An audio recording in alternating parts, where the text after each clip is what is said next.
ओम नमो भगवते वासुदेवाय। नारायणं नमस्कृत्य नरं चैव नरोत्तमं देवीं सरस्वतीं व्यासं ततो जयमुदीरयेत्। मूकं करोति वाचालं पङ्गुं लङ्घयते गिरिं यत्कृपातमहं वन्दे परमानन्दमाधवं। निगमकल्पतरुगलितं फलं शुकमुखातमृतद्रवसंयुक्तं पिबत भागवतं रसमालयं मुहुरहो रसिका भुवि भावुकाः। षष्ठस्कन्ध चतुर्दशाध्याय। राजोवाच शुकचरण धरी राजा आनंद मने करी पूजा भूमुनि असंभव कथा वृत्र असुरर व्यवस्था रजताम स्वभाव तार पापी अटई वृत्रासुर अखिल हेतु भगवान ताहार मति बाकेशन सत्व प्रधान देवगण निर्मल मुनिजन मन मुकुंद पाद पंकजरे जाहांक चित्त रहे स्थिरे रजगुणरे युक्त होई संसारे जेतेक अछई एहांक मध्य जेउ जन श्रेय करई आचरण मोक्ष को वांछिए संसारे सिद्धे जे अछंती अपारे एहांक मध्य जेउ जन कष्टे लभई भगवान दुर्लभ मुनि मानंकर विष्णु भकत जेउ नर कोटिके गोटिए जे थाई शुणिबा सावधान होई स्वभावे वृत्र अति पाप लोकंकु देला अति ताप के मन्ते महाघोर रणे मति होइला नारायणे एणे संशय मोर मन कहिबा मते तपोधन सुत उवाच ए वृत्र घोर संग्राम रे बले तो शिला वज्र धरे संतोषे राजा प्रश्न शुणी आनंदे सेवा दरायणी हरस होई मुनिवर कहंती वचन मधुर। श्री शुकवाच राजन एक मने इतिहास रवचने वेद व्यासंक वाक्य मुहि नारद मुखु शुणिलाई पूर्वे सुर से ननग्रे थिला जे एक नृपवरे चित्र के तुना मताहार कामधेनु पृथ्वीजार दश नियुत पत्नी तार रूपे की देवा पटांतर जेते अछंती तार नारी पुत्र जे नोही लाकाहारी रूपे सुंदर मनोहर विद्या संपद मति धीर ए सर्वगुण अछितार सुत नोहिला नृपवर अमात्य संपद सहिते पट महिषी तार जेते से सार्वभौम भुंजे मही सुख नोहिला तार तही सुन राजन एक दिने चित्र के तुरा जभवने अंगीरा ऋषि आदि जेते मिलिले राजा रग्रते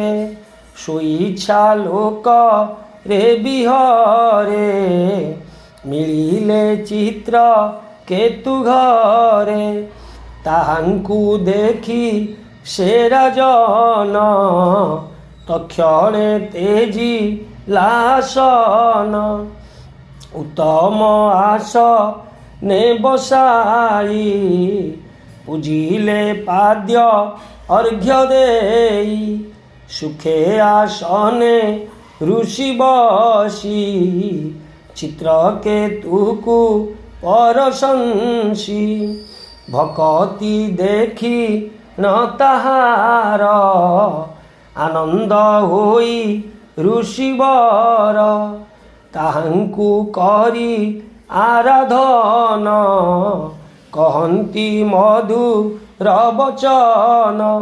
ଅଙ୍ଗିରା ଉବାଚ ଭୋ ନୃପ ଚିତ୍ରକେତୁ ଶୁଣ ତୁମ୍ଭର ପରମ କଲ୍ୟାଣ। ତୁମ୍ଭର ମହି ଅଛି ଯେତେ କୁଶଳ ଟିକିଏ ସମସ୍ତେ ପୁରରେ ଜନ ଆଦି ଯେତେ ଅମାତ୍ୟ ଗଣକ ସଙ୍ଗତେ ଦାରା ଅପତ୍ୟ ବନ୍ଧୁ ଯେତେ ସମ୍ଭୂତ ରାଜ୍ୟର ସହିତେ ଯାହାର ଆତ୍ମା ରାମ ବଶ ତାହାର ବସେ ଅଶେଷ। ଯାହାର ଆତ୍ମା ବଶ ହୋଇ ସର୍ବତ ପୂଜ୍ୟ ସେ ଅଟଇ ଆତ୍ମା ଆତ୍ମ ସମ୍ପଦ ଯେତେ ଅମାତ୍ୟ ପୁରସ୍ଥା ସହିତେ। ଏ ତୁମ୍ଭ ପ୍ରିୟ ନୋହେ କେହି ଏମନ୍ତ ପ୍ରାୟ ମୁଁ ମଣଇ ଚିନ୍ତାରେ ମଳିନ ଅଧର ଅଲବ୍ଧ କାମ ନୃପବର। ରାଜା ଏମନ୍ତ ବାକ୍ୟ ଶୁଣି ଶୁଣ ପରୀକ୍ଷ ନୃପମଣି ହୃଦୟରେ ପୁତ୍ର କାମୀ ହୋଇ ବୀର ସେ ମୁନିଙ୍କୁ କହଇ ରାଜବାଚ ମୁନି ତୁମ୍ଭ ଗୋଚରେ କିଏ ବା ଅଛି ଏ ସଂସାରେ ପ୍ରାଣୀର ଅନ୍ତର ବାହାରେ ଦେଖ ତପସ୍ୟା ପ୍ରଭାବରେ ତୁମ୍ଭର ଆଜ୍ଞା ପରମାଣେ କହିବି ଶୁଣ ସାବଧାନେ ହୃଦୟରେ ଚିନ୍ତିତ ମୋହର ପ୍ରଶ୍ନ ଯେ କଲ ମୁନିବର। ମୁନିମାନଙ୍କୁ ଯେ ଦୁର୍ଲଭ ଏ ଆଦି ଐଶ୍ୱର୍ଯ୍ୟ ସମ୍ପଦ ପୁତ୍ର ବିହୀନେ ମୋର ଦେହି ସୁଖ ନୁହଁ ସର୍ବେ କେହି। କ୍ଷୁଧା ତୃଷାରେ ଯେହ୍ନେ ଜନ ଦିନକୁ ଦିନ ହୁଅନ୍ତି କ୍ଷୀଣ ଭୋ ମହାଭାଗ ମୁନିବର ଯେମନ୍ତେ ତରଇ ସଂସାର ପିତୃଋଣରୁ ମୋତେ ପାର କରିବା ହେଉ ମୁନିବର। ପୁତ୍ରରେ କରି ଯେବେ ମୁହିଁ ଦୁଷ୍ଟର ମାୟାରୁ ତରଇ। ଶ୍ରୀ ଶୁକ ଉବାଚ ରାଜାର ଶୁଣି ଏ ବଚନ କୃପା କଲେ ବ୍ରହ୍ମାନନ୍ଦନ ଯଜ୍ଞକୁ କରି ମୁନିବର ଆରାଧି ଜଗତ ଈଶ୍ୱର।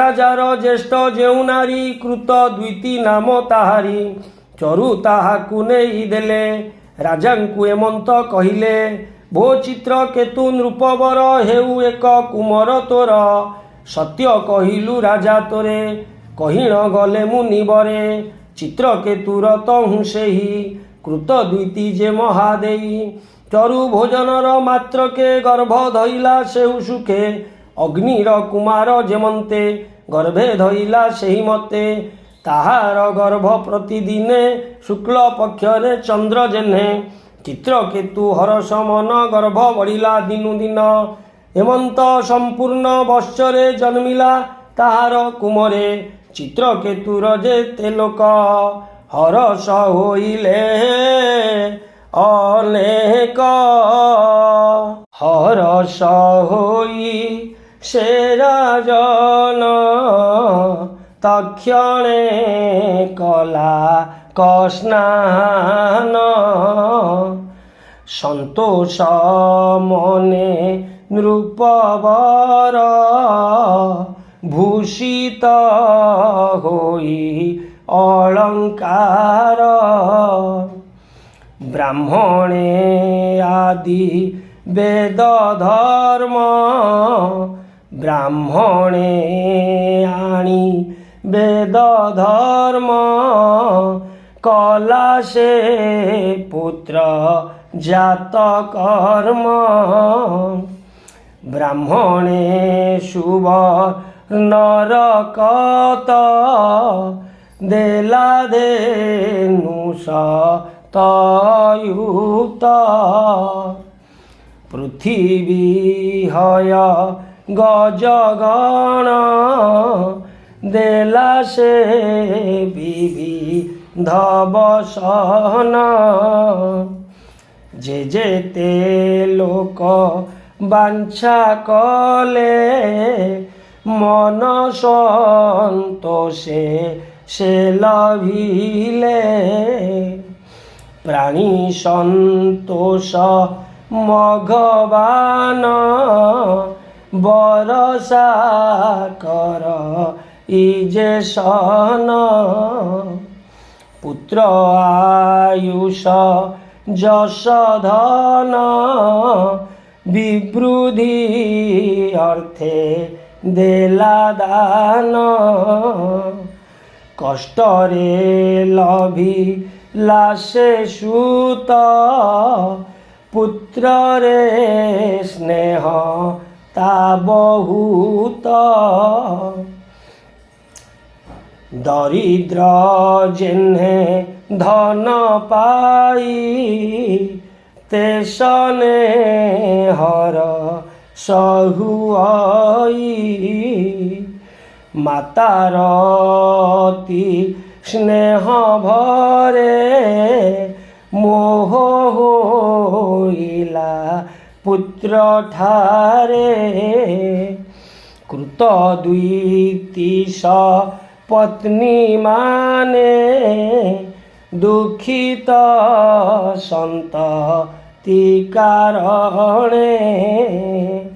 ଚିତ୍ରକେତୁ ଯେ ସ୍ନେହ ବହି କୃତ ଦ୍ୱିତୀର ପୁତ୍ର ତହିଁ।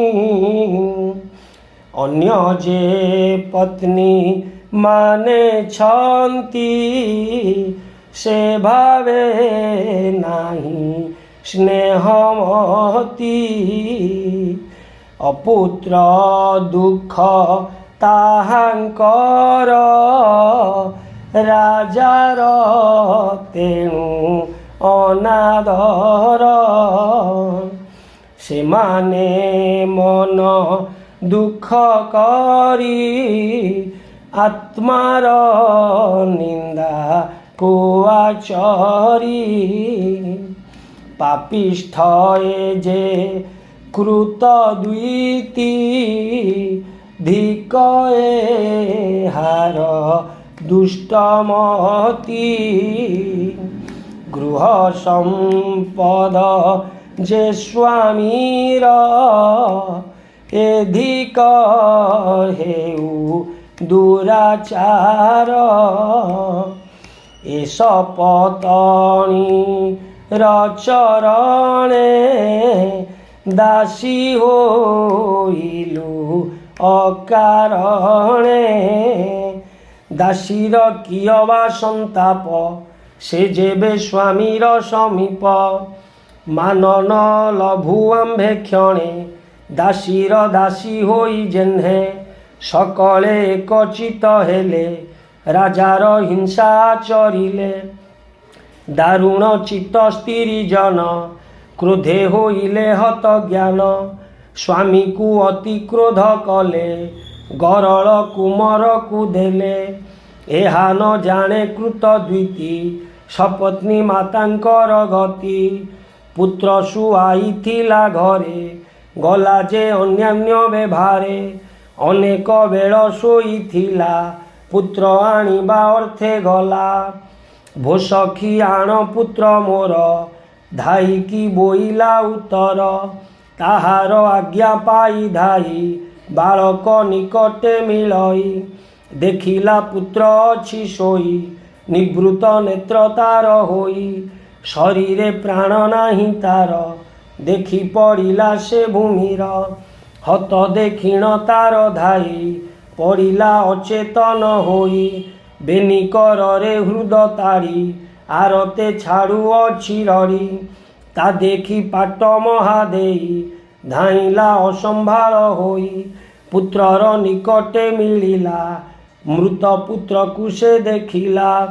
ମହାକ୍ରୋଧରେ ଶୋକ ଭରେ ଭୂମିରେ ପଡ଼ିଲା ନିର୍ଭରେ। ତକ୍ଷଣେ ମୋହକୁ ପାଇଲା କେଶବ ସନ ଖସିଗଲା। ରାଜାର ଅନ୍ତପୁର ଜନ ସ୍ତ୍ରୀ ପୁରୁଷ ହେ ରାଜନ। ରୋଦନ ଶୁଣି ସେ ଧାଇଁଲେ ତୁଲ୍ୟ ଶୋକକୁ ସେ ଧଇଲେ। କହିବା ଶୁଣ ନୃପବର ଯେତେକ ସପତ୍ନୀ ତାହାର। ଅନ୍ତରେ ସୁଖ ସେ ଆଚରି ବାହେ କପଟ ଶୋକ କରି ପୁତ୍ର ମରଣ ରାଜା ଶୁଣି ମୃତ୍ୟୁର କାରଣ ନ ଜାଣି ଶୋକରେ ନଦୀ ସଇ ପଥ ମୋହରେ ହୋଇ ଜ୍ଞାନ ହତ ସ୍ନେହ ହେତୁରେ ଶୋକ ବଢ଼ି ସ୍ନେହ ହେତୁରୁ ଶୋକ ବଢ଼ି ମୂର୍ଚ୍ଛିତ ହୋଇ ଗାଢ଼େ ପଡ଼ି ଅମାତ୍ୟ ଆଦି ଯେତେ ଜନ ଦେଖୁଅଛନ୍ତି ହେ ରାଜନ ମୃତ ବାଳକ ପାଦ ତଳେ ପଡ଼ିଲା ଯାଇ